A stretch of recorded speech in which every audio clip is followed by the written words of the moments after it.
Frida by Jonah Winter, illustrated by Anna Wan.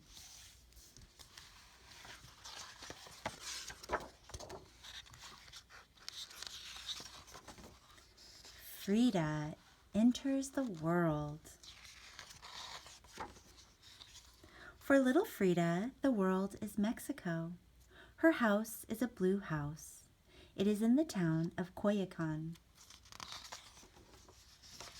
Frida's father is an artist and a photographer. He teaches her how to use a paintbrush. Frida's mother takes care of 6 daughters. Often she is tired. Often Frida is lonely, even though she has sisters. Enter stage left, Frida's imaginary friend. Her name is also Frida. They play games. All of a sudden, Frida falls very ill. She's in bed for months. There's something wrong with one of her legs. Even her imaginary friend can't cheer her. That's when Frida teaches herself how to draw. Drawing saves her from being sad. After Frida gets well, she still wants to make art, so she paints little paintings. They are copies of other paintings. Painting onto photographs is what Frida's father does for a living. He teaches her how to do this too. Frida also paints things she sees through a microscope. She loves looking at things very closely. At school, Frida studies science. She is bored. School is too easy. One day, Frida is riding the bus home from school. A horrible accident happens. A trolley runs into the bus. Frida almost dies. In the hospital, it is painting that saves her once again. Painting is like her imaginary friend. It is there whenever she wants it. It keeps her company. It keeps her from giving up hope. After the accident, life will never be the same for Frida. She will walk with a cane when she is able to walk. Her body will hurt always. But Frida doesn't cry or complain. Instead of crying, she paints pictures of herself crying. When she can't leave her bed, she paints in bed. When her whole torso is put in a cast, she paints on the cast. Nothing can stop Frida from painting. Because she's so often alone, unable to leave her house, she has to use her imagination. She paints what she sees in her heart on top of what she sees with her eyes.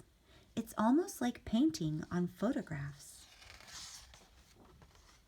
She paints little magical scenes with words at the bottom. All over Mexico, people paint these kinds of scenes. Sometimes they are scenes of accidents with angels coming to the rescue. They are like prayers for people who are sick. They are called ex-votos. Frida paints ex-votos of herself when she is sick or in pain. Frida imitates no one in her style. Her paintings are like nothing else. In museums, people still look at them and weep and sigh and smile. She turns her pain into something beautiful. It is like a miracle. Viva Frida! Long live Frida! And this is the author's note.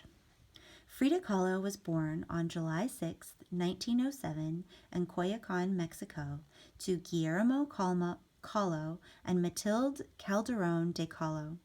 At the age of 7, she was stricken with polio, confined to bed for 9 months, and left with a shrunken right leg and a limp.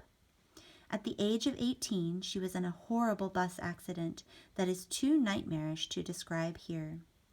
It's a miracle that she survived and that she was able to produce any art, considering the constant pain she was in throughout the rest of her life. That her paintings are among the most beautiful and original art ever created is a monument to Kahlo's indomitable spirit and willpower. That her paintings continue to be exhibited in museums all over the world and are reproduced in books, on posters, and in advertisements is proof of her lasting popularity. Kahlo's popularity, which has been increasing steadily over the years since her death on July 13, 1954, began to grow when she married the world-renowned Mexican muralist Diego Rivera in 1929. Their personalities were both so colorful and their love for each other so intense that their marriage remains one of the most famous of the 20th century. But it wasn't merely Kahlo's association with the celebrated Rivera that sparked an ongoing public fascination with her.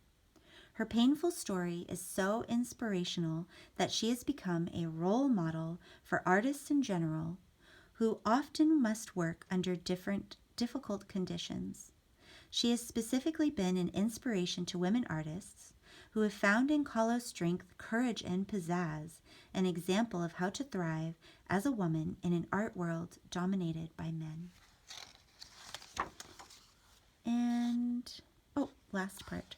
World-renowned painter Frida Kahlo made an important contribution to Mexican art and culture, and in turn, Mexican art and culture played an important part in Frida's development as an artist. For this reason, I have portrayed traditional characters in Mexican folk art, funny skeletons, little devils, sweet jaguars, and others, as constant companions throughout her life. These are images she would have seen in her childhood home, in the markets of her town, and in books. Photographs of the home she shared with Diego Rivera show these characters proudly displayed in the folk art that decorated their rooms. And as these characters inspired Frida Kahlo, so has Frida Kahlo inspired me. I hope she will inspire you too. So that was a note from the artist who did the illustrations.